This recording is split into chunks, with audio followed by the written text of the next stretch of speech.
L'admission des femmes à l'égalité parfaite serait donc la marque la plus sûre de la civilisation. Et elle doublerait les forces intellectuelles du genre humain. Bonsoir à tous et à toutes. Je suis très fière de prendre la parole aujourd'hui, étant une fille, mais aussi la fille d'une femme, d'une maman. Chère maman, femme, fille, sœur, nous célébrons aujourd'hui la journée internationale de la femme. Une journée où les femmes et les hommes qui œuvrent pour l'égalité des genres sont mis à l'honneur. Au-delà de la célébration, cette journée invite à un questionnement profond sur le rôle de la femme, à faire un état des lieux sur l'effectivité de ses droits et sur les défis qu'il convient encore de relever pour que l'égalité homme-femme soit porteuse d'opportunités maintenant et pour l'avenir. Chères mesdames, beaucoup d'eau a coulé sous les ponts. Beaucoup de promesses nous ont été faites sans être tenues. L'heure n'est plus à la mendicité de nos droits, car la vraie liberté et la vraie indépendance ne s'acquièrent jamais sans revendication et sans lutte. Excellences, mesdames, je voudrais donc rappeler que les droits de toutes les femmes et de toutes les filles sont inaliénables, intégraux et indissociables des droits universels de la personne humaine.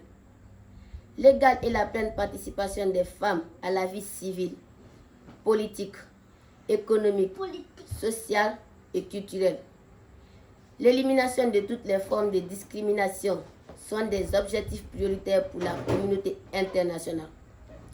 Ces droits et principes sont consacrés dans un certain nombre d'instruments internationaux dont la Guinée est signataire, notamment la Déclaration universelle des droits de l'homme, le Pacte international relatif aux droits civils et politiques, le Pacte international relatif aux droits économiques, sociaux et culturels, et la Convention sur l'élimination de toutes les formes de discrimination à l'égard des femmes. Je voudrais, par ailleurs, exprimer l'appréciation du système des Nations Unies à l'endroit de l'État guinéen pour la ratification de la Convention sur les droits des personnes handicapées et en même temps l'exhorter à œuvrer pour la mise en œuvre, notamment pour éliminer les difficultés dont font face les femmes handicapées, du fait de leur grande vulnérabilité.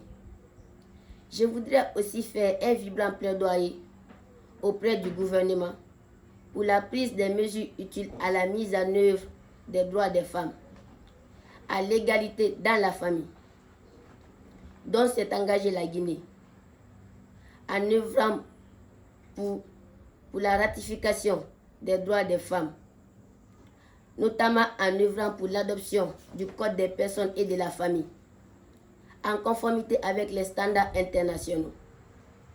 J'attends donc par ailleurs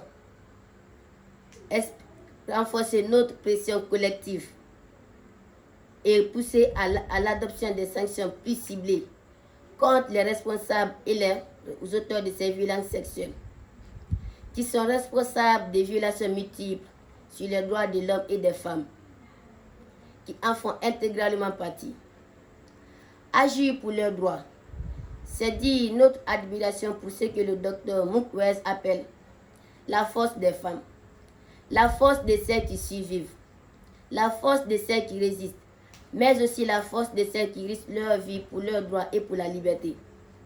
C'est récompenser leur immense courage. Agir pour les droits des femmes, c'est leur apporter un soutien concret. Agir pour les droits, c'est aussi permettre aux femmes de faire le droit.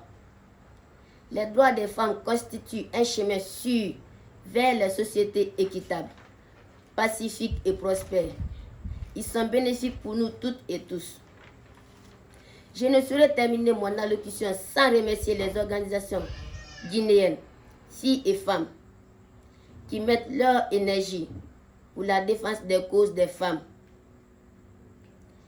Je rends un vibrant hommage également à toutes ces femmes qui, dans leur combat, sont consacrées à défendre la cause des femmes, notamment Moussa Yoruba, Kadiatou Kaba, Domani Doré, Rose Pola Presemo, Manamba Kanté, Djaka Sidibé, Djaka Kamara, Mafundia Bangoura, Djeli Kababintou, Sayon Kamara, Mimish Diabaté, Marietou Bokoum, Aïcha Nanette Conté et particulièrement à ma maman chérie, Makeme Kourouma.